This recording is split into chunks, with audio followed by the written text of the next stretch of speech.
Quanto farsi pagare in fotografia?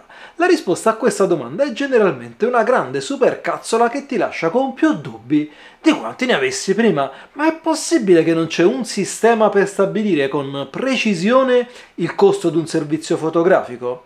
Il tema è effettivamente articolato, ma voglio darti una risposta pratica e metterti nelle condizioni di stabilire il tuo giusto valore come fotografo. Ciao, sono Mariano di videozappo.com. Mi occupo professionalmente di fotografia da quando avevo 16 anni e in ognuna delle centinaia di volte che mi è stata richiesta la quotazione di un servizio fotografico mi sono trovato a dover rispondere a questa domanda: quanto farsi pagare? Qual è il giusto prezzo da chiedere al cliente? Doverosa e grande premessa. Il tema è piuttosto articolato. Per darti dei valori pratici dovrò fare delle approssimazioni anche piuttosto significative e tieni comunque presente che è quello che è vero per un fotografo potrebbe essere completamente diverso per un altro fotografo che magari ha una struttura differente, un modo di lavorare diverso dal tuo. Ti ricordo che questo video non è assolutamente sponsorizzato ed è reso possibile da tutti coloro che mi aiutano nel mio lavoro quotidiano. Aiutarmi è molto semplice, basta dare un'occhiata alla descrizione qui sotto dove trovi tanti link che ti permettono di imparare, di risparmiare iscrivendoti al mio canale Telegram e utilizzando i coupon che condivido sistematicamente. Se vuoi aiutarmi in maniera attiva puoi abbonarti a questo canale col pulsante qua sotto, potrai vedere in anteprima i video e senza pubblicità, o iscriverti alla mia community. Tutte le informazioni nella descrizione qui sotto. Cominciamo col capire chi è il fotografo professionista, come lo definiamo. Non puoi pensare che uno bravo a fare le foto sia anche un professionista, sono due concetti differenti. Pensa anche alle competenze tecniche necessarie per svolgere un determinato tipo di lavoro o un altro, possono essere molto differenti. Dunque una persona anche con competenze limitate può effettivamente essere un professionista perché il suo lavoro è limitato a quell'ambito ed è proprio qua che nasce la definizione. Un professionista è quella persona a cui tu affidi un lavoro, ti metti d'accordo su un risultato e lui è in grado di portare a casa questo risultato. Hai il rubinetto che perde, chiami l'idraulico arriva, ripara il rubinetto, lo paghi e sei a posto così. Magari lo stesso idraulico non sarebbe in grado per esempio di rifare un intero bagno, ma per il lavoro di cui tu avevi bisogno non cambia assolutamente niente. Quello è un professionista adeguato al lavoro che ha accettato. È ovvio che se l'idraulico torna a casa e il tuo rubinetto continua a perdere, hai un problema. Non ha svolto professionalmente il suo lavoro. Col fotografo è esattamente la stessa cosa. Se non hai le competenze per fare il lavoro che ti viene chiesto, non lo devi accettare perché non saresti un professionista. Se mi contatti su Instagram, il link in descrizione, per chiedermi quanto chiedo a questa persona per fare il determinato lavoro, va benissimo, posso aiutarti. Ma se poi mi chiedi come devo impostare la macchina per fare quelle foto, non puoi farti pagare perché non sei in grado di fare quel lavoro. Mi stai chiedendo come si fa quel lavoro e se mi chiedi come si fa non puoi farti pagare. Non sei un professionista in quell'ambito, il che non vuol dire che non potrai affrontare altri lavori, ma devi fare attenzione a questo aspetto. Quello che prometti al cliente devi essere in grado di mantenerlo. Detto questo, dobbiamo stabilire un prezzo, capire quanto farci pagare per il nostro servizio fotografico. Semplificando in maniera estrema come si forma questo prezzo, i parametri da considerare sono almeno tre: il tuo valore, il valore dell'attrezzatura che andrai ad utilizzare ed il tempo necessario a svolgere tutte le attività necessarie a completare il servizio fotografico. Questo non vuol dire che devi fare preventivi esclusivamente ad ore, ma sei tu che devi avere consapevolezza di quanto tempo impiegherai per capire come valutare il lavoro. Ora, analizziamo nel dettaglio questi tre aspetti. Poi ti insegno a gestire le cifre che vengono fuori, specialmente con quei clienti che vogliono spendere poco. Prima di tutto dobbiamo stabilire un ordine di grandezza, ovvero quello del costo della nostra vita, per capire sotto a quale livello non possiamo scendere con i nostri compensi, perché altrimenti non sopravviviamo. E diciamo che se sei un single che vive da solo in una casa, insomma in un appartamento, in una città mediamente grande, questa cifra è nell'intorno dei 30.000 euro l'anno. Ti sembrano tanti? E metti tutte le spese insieme e fai due conti, hai un affitto, hai le bollette, qualcosa probabilmente mangerai, qualche volta in vacanza ci andrai, qualche cena fuori dovrai farla, avrai un veicolo per spostarti, su questo veicolo ci sarà l'assicurazione, dovrai metterci del carburante. Quando vai a mettere tutte queste spese insieme, alle quali ovviamente devi aggiungere il costo dell'attrezzatura che vai ad acquistare o a noleggiare, è quello proprio di gestione della tua attività. Ci sono ovviamente le tasse, ci sarà il commercialista. Puoi risparmiare sul commercialista? Sì, certo, puoi risparmiare su tutte queste spese, ed in particolare per il commercialista io ti suggerisco Fisco Zen. Lo utilizzo io stesso, ti lascio il link nella descrizione qui sotto, che ti consente di avere anche uno sconto di 50 euro sul primo anno. Non è la sostituzione di un commercialista, ma se hai una partita IVA forfettaria può essere una buona soluzione. La piattaforma è lontano dalla perfezione. Se vuoi una recensione indipendente di Fisco Zen, fammelo sapere nei commenti qui sotto. Questo video non è sponsorizzato da Fisco Zen, te lo segnalo semplicemente perché io lo utilizzo e mi rendo conto che il costo di un commercialista, specialmente per chi è agli inizi, può essere molto elevato, e avere qualcuno che ti aiuta in maniera pratica, amichevole e costruttiva a gestire la tua partita IVA può essere davvero un bel vantaggio. Tutte le informazioni nella descrizione qui sotto. Dicevamo 30.000 euro. Quanti giorni riesci a lavorare? Quanti servizi riesci a fare in un anno? 100? Sarebbero 2 per ogni settimana di calendario. È un numero ragionevole. Ogni servizio deve costare 300 euro. Piuttosto semplice. 300 per 100 fa 30.000. Ovviamente non può essere così, perché significherebbe, che ne so, che una fototessera costa quanto un matrimonio. Non ha ovviamente alcun senso, però è un ordine di grandezza. La media dei tuoi servizi deve tirar fuori pressappoco questo valore, perché altrimenti già sai che non arrivi a coprire le tue spese minime. Cominciamo con le cose facili: il costo dell'attrezzatura necessaria a svolgere quel lavoro. Hai tutto quello che ti serve?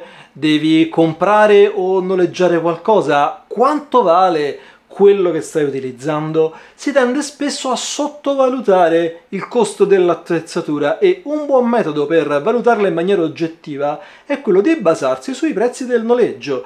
Dunque, prendiamo ad esempio il sito di Sabatini Fotografia, che è un negozio qua di Roma che ha un sacco di roba anche a noleggio, la noleggia in tutta Italia. Ti lascio anche questo link nella descrizione. È un'ottima risorsa se nella tua città non hai la possibilità di affittare direttamente le attrezzature. Ma non divaghiamo. Diciamo che dobbiamo fare un matrimonio, un caso semplice, e porteremo 2 corpi e 3 obiettivi per esempio. Dunque scegliamo, che ne so, la 7R4, vedi, costa 60 euro. Dopodiché come obiettivi io mi porterei di sicuro un 24-70 e probabilmente, vedi, il 70-200 G Master che costa un'altra cinquantina di euro, e di sicuro il 16-35 che ne costa ancora una sessantina. Diciamo che Sabatini un po' di sconto ce lo farà se prendiamo tutta questa roba.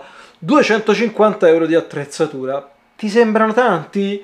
Ecco, valutala correttamente. È ovvio che Sabatini ci deve campare affittando questa attrezzatura, e tu invece devi campare col lavoro che fai, e dell'attrezzatura devi rifarti dell'ammortamento, del costo che hai dovuto affrontare per acquistarla, proiettato sulla vita utile di questa attrezzatura. Però tieni presente gli imprevisti. Ce l'hai un'assicurazione su questa attrezzatura? No, non me la rubano. Ma se te la rubano, poi ce li hai 15.000 euro così sull'unghia per ricomprarti quello che ti serve?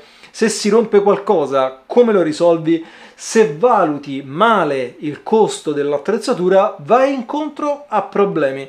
T'assicuro che il prezzo del noleggio dei pezzi principali è un ottimo punto di partenza. Tu porterai anche tanti altri accessori, avrai una borsa, un cavalletto, dei flash, un sacco di altra roba che dovrai portare. Dunque prendere a riferimento come valore dell'attrezzatura necessaria quello dei prezzi più importanti, più costosi, guardando il listino del noleggio, a mio avviso è un limite sotto al quale non devi scendere nella quotazione del servizio. Chiaramente se utilizzi attrezzatura di livello inferiore dovrai fare le dovute proporzioni, così come se hai la necessità di noleggiare del materiale, esplicitalo, chiariscilo col cliente sin dal momento della trattativa, perché questo altrimenti potrebbe causarti dei problemi. Banalmente, se tu devi noleggiare dell'attrezzatura e il cliente all'ultimo momento ti posticipa il lavoro o lo annulla, tu avrai già sostenuto un costo e se questa cosa non l'hai esplicitata potrebbe crearti grosse difficoltà proprio da un punto di vista economico. Sempre bene essere chiari. Poi vediamo il tempo necessario. Abbiamo detto un matrimonio, diciamo 8 ore, ma il tempo ovviamente è nulla se noi non stabiliamo qual è il valore che dobbiamo dare a questo tempo. Il tempo necessario per la post-produzione e in generale il costo legato a quello che poi vai a consegnare al cliente lo vediamo tra un istante. Un prezzo di riferimento per un servizio base, che intendo, stiamo parlando di un matrimonio, lavori in luce ambiente, sei da solo, il flash magari lo utilizzi soltanto sulla macchina, insomma tieni le cose il più semplici possibile. Ecco, un costo orario ragionevole va dai 15 ai 50 euro l'ora, che porta il costo complessivo del tempo delle 8 ore necessarie tra i 120 e i 400 euro. Un fotografo di livello medio, un professionista affermato, diciamo, che produce risultati di livello più elevato, dunque va lì con dei flash, magari degli stativi, un assistente che magari fa da second shooter, quindi che scatta da altre angolazioni, foto in luce ambiente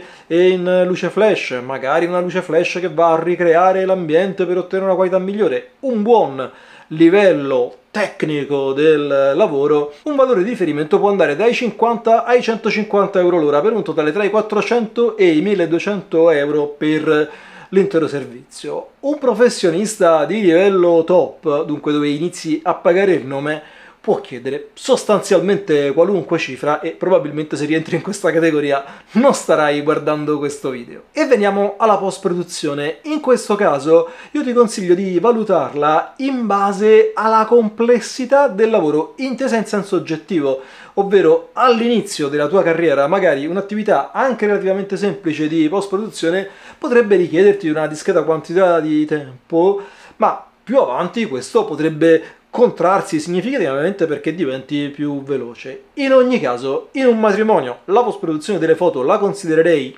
appunto semplice e la valuterei tra i 5 e i 10 euro. Questo valore dovrai ovviamente moltiplicarlo per il numero dei file o delle stampe che andrai a consegnare al cliente. In un matrimonio ci saranno un centinaio di stampe, per cui stiamo parlando di una cifra tra i 500 e i 1000 euro. Un esempio di post-produzione complessa può essere quella necessaria per esempio per un ritratto, separazione delle frequenze, rimozione dei difetti della pelle, insomma un lavoro manuale anche piuttosto articolato e che richiede una certa quantità di tempo, che va valutato a mio avviso tra i 10 e i 30 euro a scatto, tenendo presente che si può tranquillamente arrivare a 50 e superarli abbondantemente se poi questa post-produzione diventa particolarmente complessa. È chiaro che in una sessione di ritratto non consegnerai 100 stampe, ne consegnerai, che ne so, 10, per cui il costo ovviamente si contrae. Stesso discorso in tanti altri settori. Real estate, devi fotografare una casa, il semplice HDR rientra nella post-produzione semplice. Se invece devi togliere oggetti, sistemare dettagli, magari c'è una macchia sul muro e va messa a posto, si rientra nell'ambito di una post-produzione più complessa, con quello che comporta a livello di costo. Sempre da moltiplicare per il numero di file che andrai a consegnare al cliente. E poi devi considerare le spese vive, la trasferta, il vitto, l'alloggio, quelle spese che in determinati servizi vanno necessariamente valutate. È chiaro che se stai facendo un lavoro nella tua città e che ti impiega per poche ore, queste spese vanno considerate a monte, non puoi addebitarle esplicitamente al cliente, ma se per un determinato lavoro ti devi spostare di città, dormire fuori, quelli sono costi che vanno valutati con attenzione e addebitati in maniera anche esplicita al cliente. Conti alla mano, il nostro servizio fotografico di matrimonio viene a costare 900.000 euro come minimo. Quello che posso dirti, perché magari questa cifra ti sembra tanto, è che vendere servizi di matrimonio ad un costo sotto gli 800 euro significa lavorare sotto costo, dunque spendere di più di quello che si guadagna, e questo alla lunga porta al fallimento dell'attività. Considera anche che ogni attività ha le sue spese, è differente avere un negozio su strada con magari del personale sempre presente, è ovvio che porta a costi più elevati, ma è anche chiaro che stai offrendo un servizio, proprio intendo di servizio cliente, migliore rispetto a chi magari lavora in casa e visita i clienti quando deve fare un appuntamento. Però considera questa base minima, scendere al di sotto vuol dire accettare dei compromessi che non sono ragionevoli. È ovvio che se lavori in nero, non hai la partita IVA, non hai una sede, utilizzi attrezzatura magari acquistata rubata chissà dove, utilizzi software pirata, è ovvio che riesci ad essere concorrenziale ed anche a guadagnare bene con prezzi stracciati, ma stai facendo una serie di attività illegali e che necessariamente prima o poi ti presenteranno il conto, a prescindere dalle implicazioni etiche che magari non ti interessano ma che comunque ci sono e che appunto prima o poi dovrai comunque pagarle. Ti dicevo prima dei clienti che vogliono spendere poco, come le puoi gestire? Dunque, a mio avviso, prima di tutto, il cliente che vuole spendere meno possibile non è un buon cliente. Lascialo stare, troverà sempre e comunque qualcuno che magari in maniera disonesta, ma gli fa comunque pagare di meno.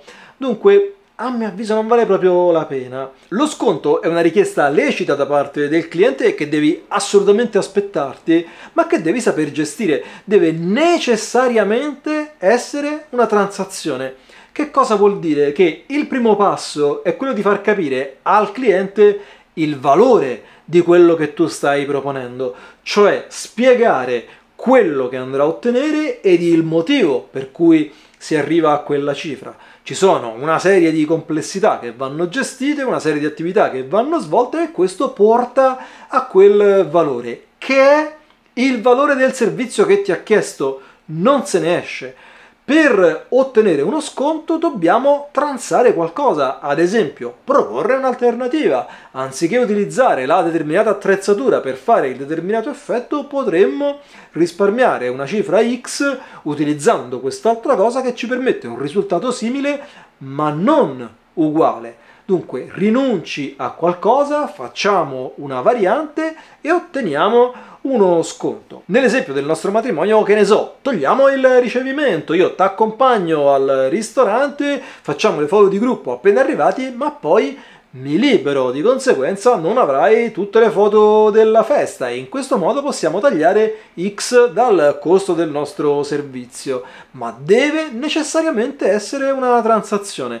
Concedere uno sconto incondizionato, dunque semplicemente togliere dei soldi senza modificare la tipologia di servizio, significa che il tuo valore è quello del prezzo scontato, non è quello del prezzo che avevi chiesto. È come se avessi provato a fregare il cliente. Non ci fai una bella figura, ma soprattutto il tuo valore reale non sarà quello che hai chiesto, ma quello del prezzo scontato. T'assicuro che è meglio lavorare gratis che concedere uno sconto. È un'affermazione forte, ma ti dicevo all'inizio, se non sei in grado di garantire un determinato risultato, non farti pagare. E questo vuol dire che anziché farti pagare poco, ti conviene lavorare gratis e fare esperienza, perché una volta che quella esperienza ce l'avrai, potrai farti pagare il giusto per quel lavoro. Ma se sei in questa condizione, dunque se non hai ancora tutte le competenze necessarie per affrontare in maniera professionale il mercato della fotografia, ti consiglio di guardare un altro video dove ti ho spiegato questo concetto, dunque quello dello sconto e del lavorare gratis, e altri 7 consigli fondamentali se vuoi intraprendere la professione di fotografo. Ti linko il video qui accanto, fai clic per guardarlo. Io ti ringrazio per aver guardato questo video, fammi sapere nei commenti se hai necessità di qualche chiarimento, metti un bel like, iscriviti o abbonati al canale, ma soprattutto ricordati, non smettere mai di imparare. Ci vediamo nel prossimo video.